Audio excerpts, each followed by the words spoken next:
ዳግም ምጽአት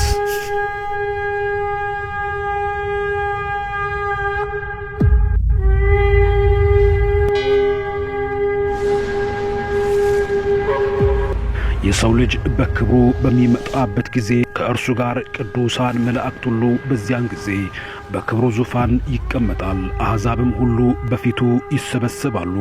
እረኛም በጎቹን ከፍየሎቹ እንደሚለይ እርስ በርሳቸው ይለያቸዋል።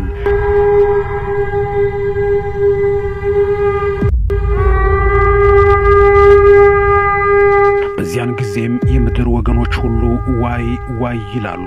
የሰው ልጅንም በኃይልና በብዙ ክብር በሰማይ ደመና ሲመጣ ያዩታል። መላእክቱንም ከታላቅ መለከት ድምፅ ጋር ይልካቸዋል። ከሰማያትም ዳርቻ እስከ ዳርቻው ከአራቱም ነፋሳት ለእርሱ የተመረጡት ይሰበስባል።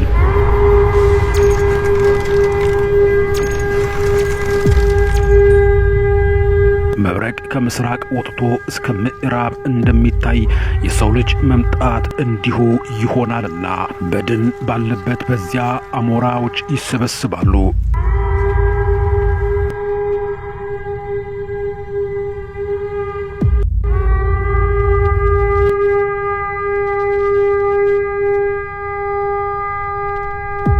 በጎቹን በቀኙ ፍየሎችንም በግራው ያቆማቸዋል። ንጉሡም በቀኙ ያሉትን እንዲህ ይላቸዋል፣ እናንተ የአባቴ ብሩካን ኑ፣ ዓለም ከተፈጠረበት ጊዜ ጀምሮ የተዘጋጀላችሁን መንግሥት ውረሱ።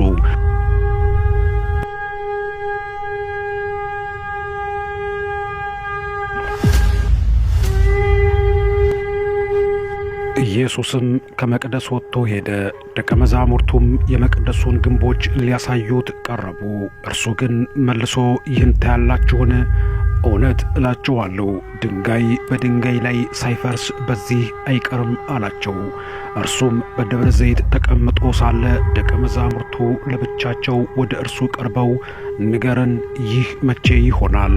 የመምጣትህና የዓለም መጨረሻው ምልክትስ ምንድነው? አሉት።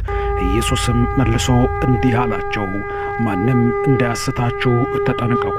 ብዙዎች እኔ ክርስቶስ ነኝ እያሉ በስሜ ይመጣሉና ብዙዎችንም ያስታሉ። የጦርንም ወሬ ትሰሙ ዘንድ ግድ አላችሁ። ይህ ሊሆን ግድ ነውና ተጠበቁ፣ አትደንግጡ።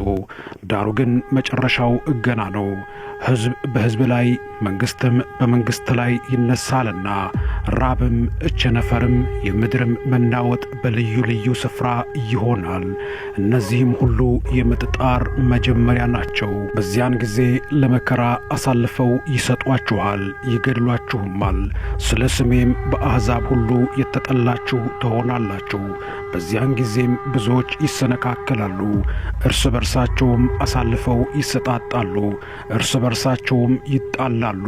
ብዙ ሐሰተኞች ነቢያትም ይነሳሉ፣ ብዙዎችንም ያስታሉ።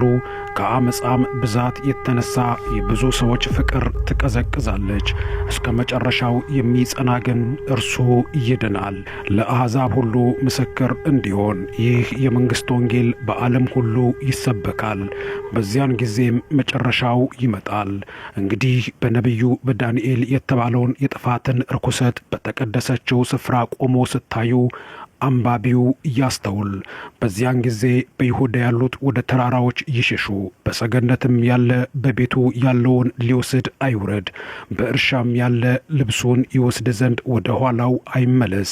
በዚያችም ወራት ለርጉዞችና ለሚያጥቡ ወዮላቸው። ነገር ግን ሽሽታችሁ በክረምት ወይም በሰንበት እንዳይሆን ጸልዩ።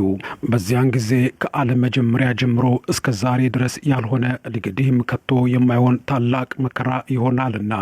እነዚያ ቀኖችስ ባያጥሩ ሥጋ የለበሰ ሁሉ ባልዳነም ነበር።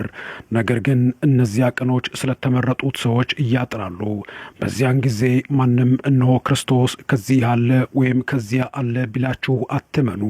ሐሰተኞች ክርስቶሶችና ሐሰተኞች ነቢያት ይነሳሉና ቢቻላቸውስ የተመረጡትን እንኳን እስኪያስቱ ድረስ ታላላቅ ምልክትና ድንቅ ያሳያሉ። እነሆ አስቀድሜ ነገርኳችሁ። እንግዲህ እነሆ በበረሃ ነው ቢሏችሁ አትውጡ። መብረቅ ከምስራቅ ወጥቶ እስከ ምዕራብ እንደሚታይ የሰው ልጅ መምጣት እንዲሁ ይሆናልና በደን ወዳለበት በዚያ አሞራዎች ይሰበሰባሉ። ከዚያች ወራትም መከራ በኋላ ወዲያው ፀሐይ ይጨልማል፣ ጨረቃም ብርሃኗን አትሰጥም፣ ከዋክብትም ከሰማይ ይወድቃሉ፣ የሰማያትም ኃይላት ይናወጣሉ። በዚያን ጊዜም የሰው ልጅ ምልክት በሰማይ ይታያል። በዚያን ጊዜ የምድር ወገኖች ሁሉ ዋይ ዋይ ይላሉ። የሰው ልጅንም በኃይልና በብዙ ክብር በሰማይ ደመና ሲመጣ ያዩታል። መላእክቱንም ከታላቅ መለከት ድምፅ ጋር ይልካቸዋል። ከሰማያትም ዳርቻ እስከ ዳርቻው ከአራቱ ነፋሳት ለእርሱ የተመረጡትን ይሰበስባሉ።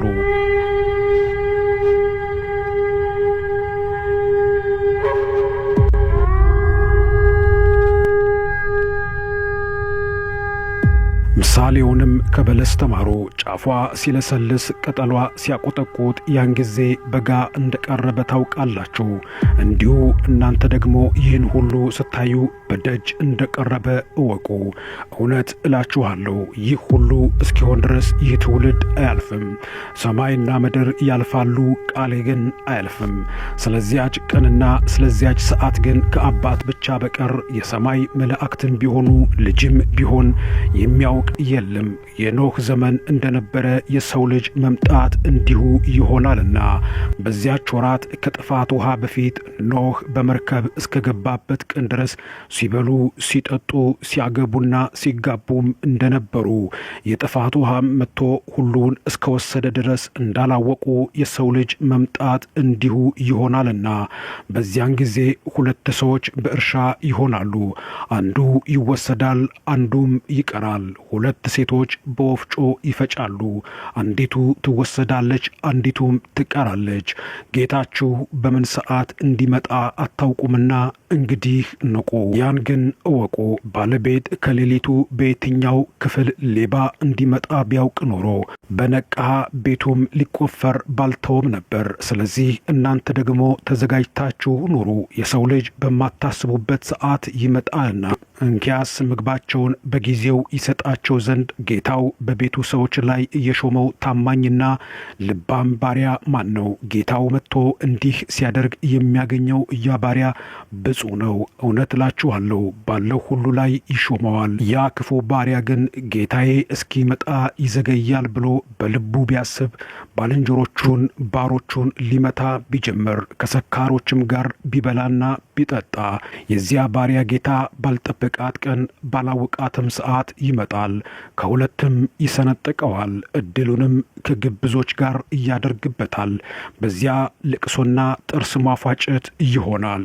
በዚያን ጊዜ በክብሩ ዙፋን ይቀመጣል፣ አሕዛብም ሁሉ በፊቱ ይሰበሰባሉ። እረኛም በጎቹን ከፍየሎቹ እንደሚለይ እርስ በርሳቸው ይለያቸዋል። በጎቹን በቀኙ ፍየሎቹንም በግራው ያቆማቸዋል።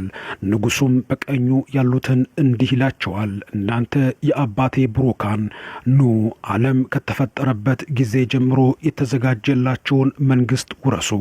ተርቤ አብልታችሁኛልና፣ ተጠምቼ አጠጥታችሁኛልና፣ እንግዳ ሆኜ ተቀብላችሁኛልና፣ ታርዤ አልብሳችሁኛልና፣ ታመሜ ጠይቃችሁኛልና፣ ታስሬ ወደ እኔ መጥታችኋልና። ጻድቃንም መልሰው ይሉታል፣ ጌታ ሆይ ተርበህ አይተን መቼ አበላንህስ? ወይስ ተጠምተህ አይተን መቼ አጠጣንህ? እንግዳ ሆነህ አይተን መቼ ተቀበልንህ? ወይስ ታርዘህ አይተን መቼ አለበስንህ? ወይስ ታመህ ወይስ ታስረህ አይተን መቼ ወደ አንተ መጣን? ንጉሡም መልሶ እላችኋለሁ ከሁሉ ከሚያንሱት ከነዚህ ወንድሞቼ ለአንዱ እንኳን ስላደረጋችሁ ለእኔ አደረጋችሁት ይላቸዋል። በዚያን ጊዜ በግራው ያሉትን ደግሞ ይላቸዋል፣ እናንተ እርጉማን ለሰይጣንና ለመላእክቱ ወደ ተዘጋጀ ወደ ዘላለም እሳት ከእኔ ሂዱ።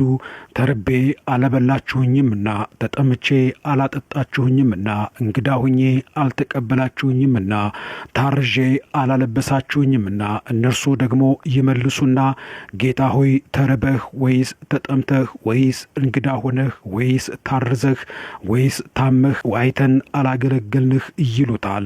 ያን ጊዜ እውነት እላችኋለሁ ከሁሉ ከሚያንሱት ከነዚህ ለአንዱ ስላላደረጋችሁት ለእኔ ደግሞ አላደረጋችሁትም ብሎ ይመልስላቸዋል።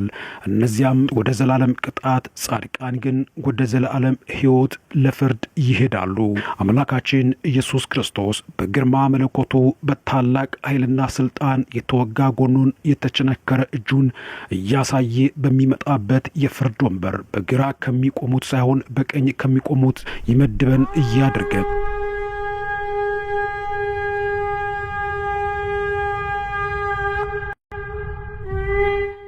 ይህን የንጋት ኮከብ ሚዲያን የምትሰሙ ቻናላችንን ሰብስክራይብ በማድረግ የሚለቀቁ መረጃዎች ደግሞ ፈጥነው እንዲደርሷችሁ የደወል ምልክቷን በመጫን አብራችሁኝ በቤተሰብነት እንድትቆዩ እየጋበዝኩ የምሰናበታችሁ ሙልጌታ ስዩም ነኝ።